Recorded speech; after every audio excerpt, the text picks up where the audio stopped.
Peramalan sistemiknya positif untuk kita. Ini peramalan PricewaterhouseCoopers tahun 2006-2007 melihat bagaimana dunia berubah sampai tahun 2050. Yang di sebelah kiri itu dunia tahun 2010, yang di sebelah kanan dunia tahun 2050. Ini diminta oleh, ini peramalan untuk Inggris, karena itu warna merahnya adalah di Inggris. Tapi coba lihat posisi Indonesia tahun 2010 di nomor 16, 2050 cukup gagah di nomor 8. Ya. Kalau teman-teman menulis misalnya World Economy, lalu Indonesia, lalu 2050, dicek kembang Google, akan melihat Indonesia masuk nomor 8, nomor 6, bahkan nomor 4 dunia. Jadi ada optimisme tentang apa yang mungkin kita capai sampai tahun 2050. Tapi yang harus kita lalui adalah kemunduran hegemoni AS, ada kompetisi strategi Amerika Serikat, Cina, dan India, lalu mungkin 2050 itu dunia multipolar. Untuk orang realis, kaum realis seperti saya, ini kabar buruk. Karena multipolar berarti dunianya jauh lebih tidak stabil daripada masa perang dingin. Dunia multipolar selalu lebih tidak stabil. Ya, ini misalnya history of balance of power, dari awal bisa dibaca bagaimana ada superpower sampai yang sekarang. Ya, ini agak mematahkan ramalannya Paul Kennedy. Kalau Paul Kennedy selalu mengatakan begitu superpower runtuh, dia tidak ada peluang untuk kembali lagi menjadi superpower. Tapi Paul Kennedy hanya melihat superpower itu di Mandala Barat, di Eropa dan Amerika Utara. Yang ini Amerika Serikat sekarang, dia menurun, Rusia ada, tapi yang memperhatikan yang menarik adalah yang warna merah di atas. Ini yang tidak diperhatikan oleh Paul Kennedy, Cina dan India. Ya, yang kemudian membesar dan membesar. Nah, pertanyaannya ketika Cina dan India kekuatannya nanti menyaingi atau bersamaan dengan Amerika Serikat, apakah proses transisinya berlangsung dengan damai atau tidak? Ya, ada teori-teori termasuk teori hegemony transition, teori long cycle, teori the wave of war yang mengatakan proses transisinya tidak berlangsung dengan damai, dan itu yang harus betul-betul kita analisis untuk membuat trajektori yang lebih mantap. Ya, ini misalnya bagaimana Cina, kekuatan angkatan lautnya diramalkan tinggal menunggu waktu saja untuk melampaui kekuatan angkatan laut Amerika Serikat. Ya, titiknya ada di angka 2030, 2040, peramalannya bisa berbeda-beda, tapi melihat dari linearitas pertumbuhan militer Cina tinggal menunggu saja bagaimana angkatan laut itu akan melampaui kekuatan Amerika Serikat. Ini terakhir kali terjadi di Asia Timur tahun 1937 sampai tahun 1941. Dan ketika warna kuning ini melampaui warna biru tahun 1937 sampai 1941, itulah 7 Desember 41. Itulah Pearl Harbor yang kemudian harus kita perhatikan lebih baik. Ini apa yang dilakukan Cina di mana-mana, membangun pipa gas, membangun ini di Myanmar, mencari sumber energi dan seterusnya. Peta-peta ini mudah didapat, sumber-sumber terbuka, tapi sekali lagi kita melihat ada negara di dekat kita yang sedang bangkit. The rise of China itu real, bukan sesuatu yang tidak ada indikasi-indikasi data aktualnya, tapi betul-betul real. Nah, pertanyaan saya untuk teman-teman adalah, kalau kita kemudian harus melakukan keberpihakan, Amerika Serikat yang turun atau Cina yang naik, kita berpihak kemana? Berpihak ke hegemonic decline atau berpihak ke power rise? Ya, logisnya ke power rise. Logisnya kita mendekat ke Tiongkok, kita mendekat ke Beijing. Logisnya. Apakah itu arah politik luar negeri diplomasi kita ke depan? Apakah itu yang sedang dilakukan oleh pemerintahan Pak Jokowi dengan melihat bagaimana dipersepsikan bahwa Cina sangat dominan dalam pembangunan infrastruktur di Indonesia, walaupun kenyataan tidak. Misalnya bisa dibandingkan Cina itu masih belasan persen dari apa yang diinvestasikan Jepang tentang infrastruktur di Indonesia, tapi persepsinya sudah sangat dominan. Ya, tapi pertanyaan sederhananya itu, kalau kita berada di satu kawasan dan melihat ada satu negara besar yang sedang turun dan atau satu negara besar yang sedang naik, kita akan cenderung berpihak kemana? Kita akan cenderung bergerak ke yang mana? Intuisi logisnya adalah ke yang naik. Ya, misalnya nanti 8 November, Amerika akan membaik atau memburuk kalau Hillary menang. Amerika Serikat akan membaik atau memburuk kalau Trump menang. Saya baru balik dari Australia minggu lalu. Lalu di Australia itu ada seminar tentang 2 dekade reformasi Indonesia. Lalu bertemu dengan beberapa teman dari Amerika Serikat yang akademisi, biasanya Demokrat, biasanya Hillary. Jadi begitu ada kemungkinan Trump itu menang, ya mereka sudah berpikir-pikir untuk mencari suaka politik. Kekhawatirannya sangat berat ya ketika Trump itu menang. Ya biasanya kalau lihat siklus ekonomi Amerika Serikat, Demokrat itu big spender di bidang social wealth, big spender. Sementara Republik big spender di bidang yang keras, di bidang saya. Jadi akan big spender di pertahanan dan seterusnya. Jadi mudah ditebak kalau Republik nanti Trump menang, angkatan pertahanan Amerika Serikat, anggaran belanjanya akan naik signifikan. Tapi begitu Hillary yang menang, mungkin tidak terjadi seperti itu. Jadi itu pertanyaan yang menarik nanti hari Rabu ya, 8 November ini. Siapa yang akan memenangkan pemilu di Amerika Serikat. Dan kalau dilihat lagi dari data Angkatan Laut, misalnya yang warna hijau ini adalah kekuatan militer dari Amerika Serikat. Yang ini adalah Rusia. Nah, ini turun, yang ini yang naik Cina. Naik Cina. Nah, penjelasan dari grafis ini misalnya yang saya kasih warna biru adalah negara-negara yang statusnya Blue Water Navy. Negara-negara yang memiliki kemampuan menggelar, memproyeksikan kekuatan angkatan lautnya di samudera lepas. Negara-negara yang kalau ada pertempuran laut di Laut Cina Selatan, di Lautan Hindia, di Samudra Pasifik, negara-negara ini bisa. Amerika Serikat sampai India. Yang warna hijau adalah negara-negara yang karakternya Green Water Navy, negara-negara yang bisa bertempur mengamankan laut teritorial dan ZEE-nya dari Kanada, Spanyol, Australia. Yang hijau saya kasih biru adalah negara-negara yang sekarang kekuatannya Green Water Navy tapi memiliki doktrin Blue Water Navy. Ya misalnya Jepang tahun 81 doktrinnya adalah Southern Hemisphere Asia. Korea Selatan mirip dengan Jepang, itu doktrinnya keluar tahun 2001. Brasil doktrinnya keluar Juli 2015 ketika kemudian wilayah pengaruh maritim Brasil itu dari benua Amerika Latin sampai ke Kutub Selatan, Southern Hemisphere-nya Brasil.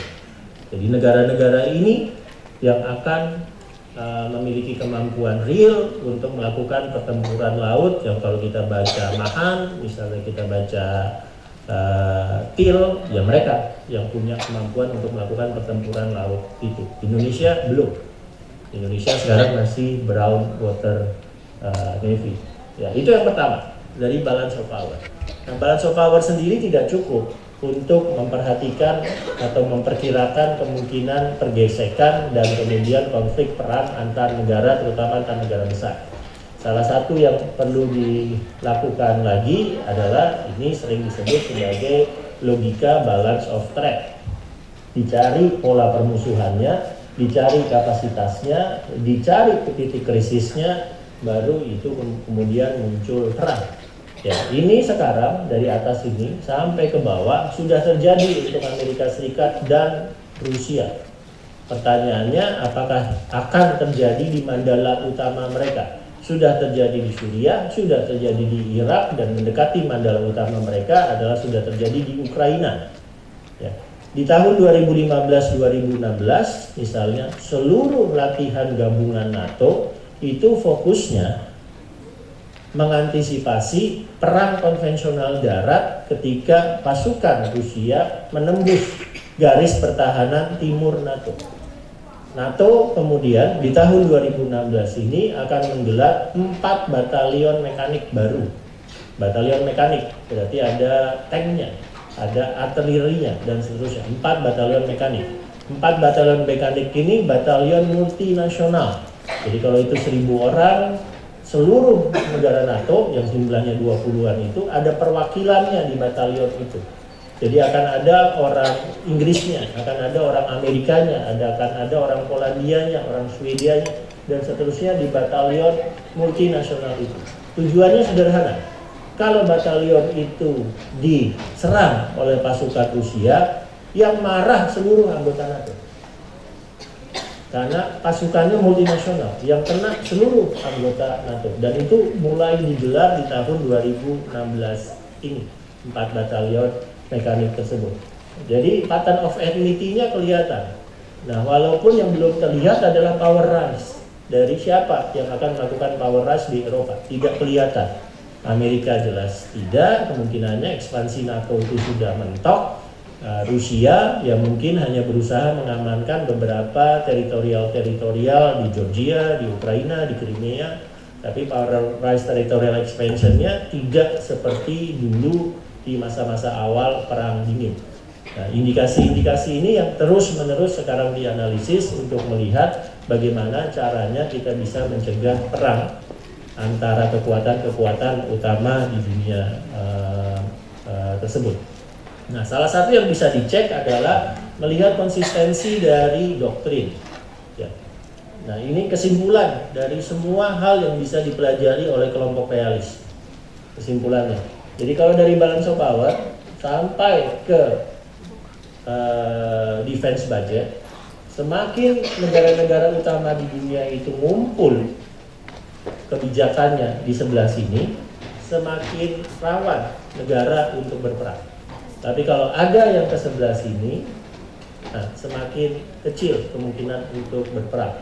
Jadi kalau mereka kemudian misalnya melakukan balancing dan hegemonik, lalu polanya pola permusuhan, nanti politik ideologi dalam negerinya adalah konservatif fokis, militernya terus menerus mencari inovasi, mendapatkan senjata-senjata baru, melakukan restrukturisasi, defense budgetnya mengarah ke arms build up, dia mandiri secara industri pertahanan, tidak perlu beli senjata dari tempat lain, dan proporsi anggaran pertahanan ke PDB-nya tinggi, antara 3,5 sampai 4%. Kalau semakin besar negara-negara ngumpul, terutama negara-negara besar ngumpul di sektor ini, di kelompok ini, semakin rawan dunia untuk berperang. Ya, Rusia sekarang di sini, Cina sekarang di sini, Amerika Serikat tergantung. Kalau misalnya Hillary yang menang, mungkin mengarah ke sana, mengarah ke kanan. Tapi kalau Trump yang menang, ke sana. Ya. Kalau Indonesia, enggak jelas. Ya, tiga-tiga ini enggak, karena Indonesia itu netral. Melihat ASEAN, pattern of enmity. Ya, polanya pertemanan. Political ideologinya enggak pernah jelas Indonesia itu. Political ideologinya mau keras, jadi elang, atau mau pintar, lembut seperti merpati gitu. Kalau SBY di sini liberal dove. Kalau Pak Jokowi beberapa muncul hokisnya, ya, sampai kemudian Zara kehabisan jaket tempur itu karena hokisnya.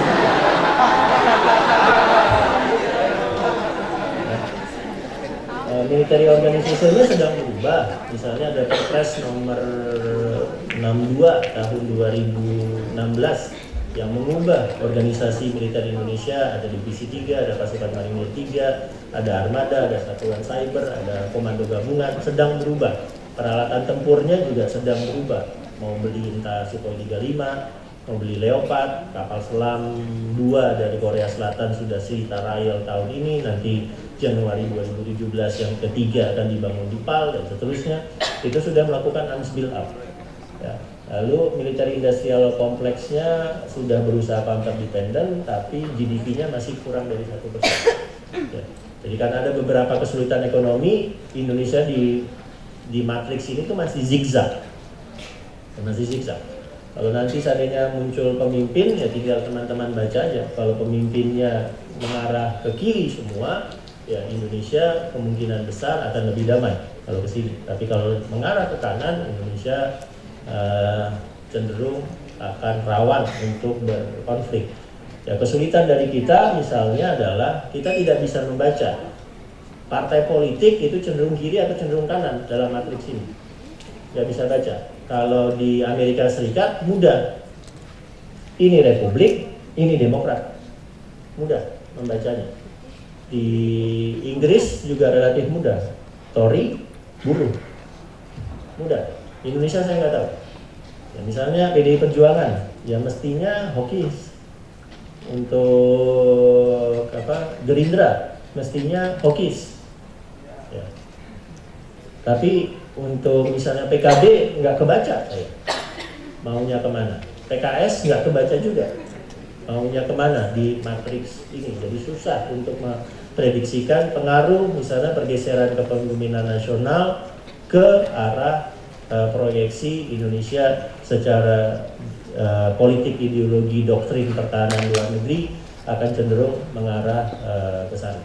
Ya. Nah itu nanti akan membantu, misalnya akan membantu kalau kita melihat data seperti ini. Itu data sebaran kapal selam di Asia Pasifik 2015. Rusia, Cina sudah mengalahkan semuanya.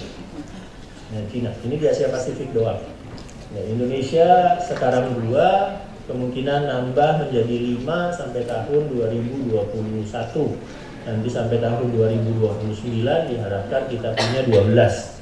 Nah, kalau ini yang terjadi, apakah ini membuat dunia tambah damai, kawasan Asia Pasifik tambah damai, atau membuat kawasan tambah tegang? Ya, kecenderungannya. Itu tergantung misalnya cara kapal-kapal ini, alat-alat senjata ini digelar. Indonesia cenderung menggelarnya di pertahanan dalam, in-depth. Ya, jadi misalnya Indonesia tidak mampu menggelar 2 kapal selam itu untuk terus-menerus berpatroli di utaranya Natuna. Karena tidak ada fasilitas pemeliharaan logistik di seputaran situ. Tidak di Natuna, tidak di Kalimantan Barat misalnya. Jadi begitu ada apa-apa, kapal itu harus kembali ke Surabaya. Tidak ada di situ. Sama seperti misalnya pesawat tempur kita. Kalau ada apa-apa katakanlah di Sebatik, di Ambalat, maka F-16 pasti nggak nyampe. Karena F-16 itu adanya di Iswahyudi Madiun. Pasti nggak nyampe ke Sebatik itu. Sukhoi 27, Sukhoi 30 juga nggak nyampe. Karena terbangnya dari Makassar harus ngisi dulu di satu titik, di Palu misalnya. Baru kemudian bisa dogfight di atas